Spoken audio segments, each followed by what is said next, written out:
Senhor, irmãos. No livro de Atos, capítulo 4, versículo 32, fala sobre a comunidade de bens entre os primeiros cristãos, Ananias e Safira. E era o coração e a alma da multidão dos que criam, e ninguém dizia que coisa alguma que possuía era sua própria, mas todas as coisas lhes eram comuns. E os apóstolos davam com grande poder testemunho de ressurreição do Senhor Jesus. E em todos eles havia abundante graça. Não havia, pois, entre eles necessitado algum, porque todos que possuíam herdades ou casas, vendendo-as, traziam o preço do que fora vendido, e o depositavam aos pés dos apóstolos. E partia-se a cada um, segundo a necessidade que cada um tinha. Então José, cognominado pelos apóstolos Barnabé, que traduzido é filho da consolação, levita natural de Chipre, possuindo a herdade, vendeu-a e trouxe o preço e o depositou aos pés dos apóstolos. No capítulo 5, versículo 3 fala: Disse então Pedro a Ananias: Por que encheu Satanás o teu coração?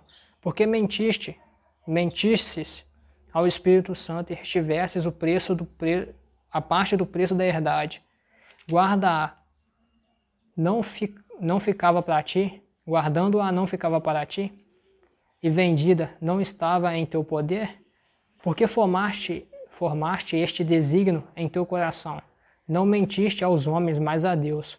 E Ananias, ouvindo essas palavras, caiu e expirou, em um grande temor. Veio sobre todos os que isto ouviram.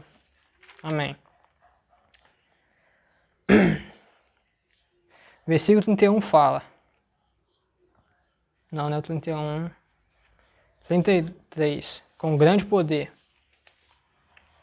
Era poder divino, manifesto, no mais alto grau que operava nos apóstolos. O grego dizia que mega dunamis, grande poder, e a característica distintiva da pregação e do testemunho apostólicos. Por 3 razões. O testemunho apostólico baseava-se na palavra de Deus e na convicção de que ela fora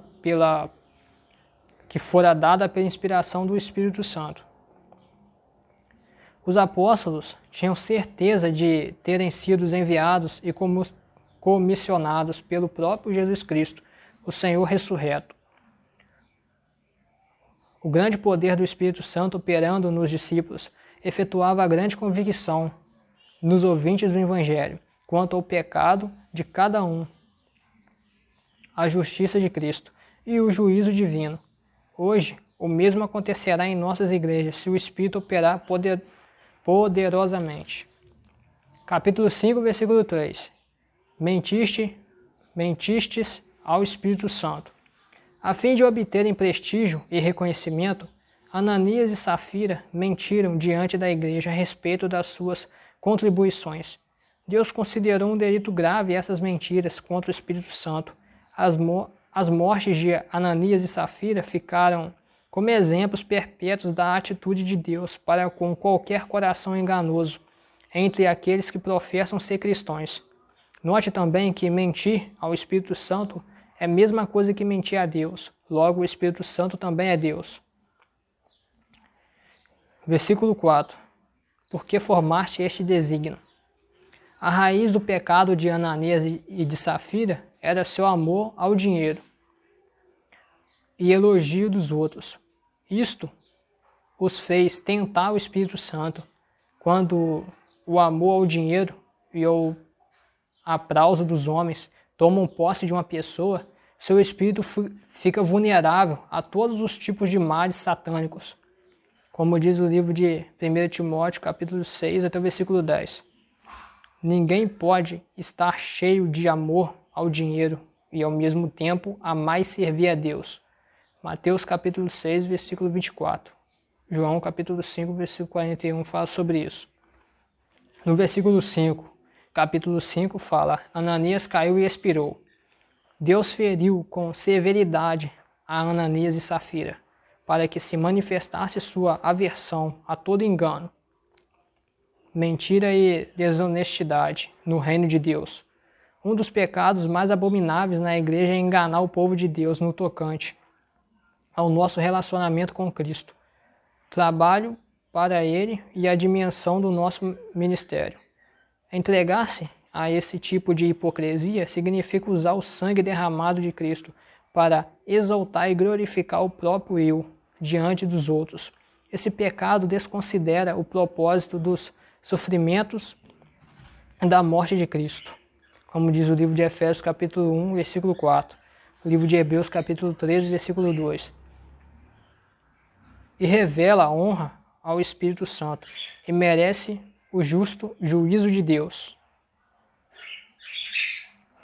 Versículo 11 fala: houve um grande temor em toda a igreja. O julgamento divino contra o pecado de Ananias e Safira levou ao aumento de humildade, reverência e temor do povo para com um Deus santo. Sem o devido temor do Deus santo e da sua ira contra o pecado, o povo de Deus voltará em pouco tempo aos caminhos ímpios do mundo, cessará de experimentar o derramamento do Espírito e a presença milagrosa de Deus, e então lhe será cortado o fluxo da graça divina. Este é um elemento especial da fé neotestamentária e do cristianismo bíblico hoje em dia.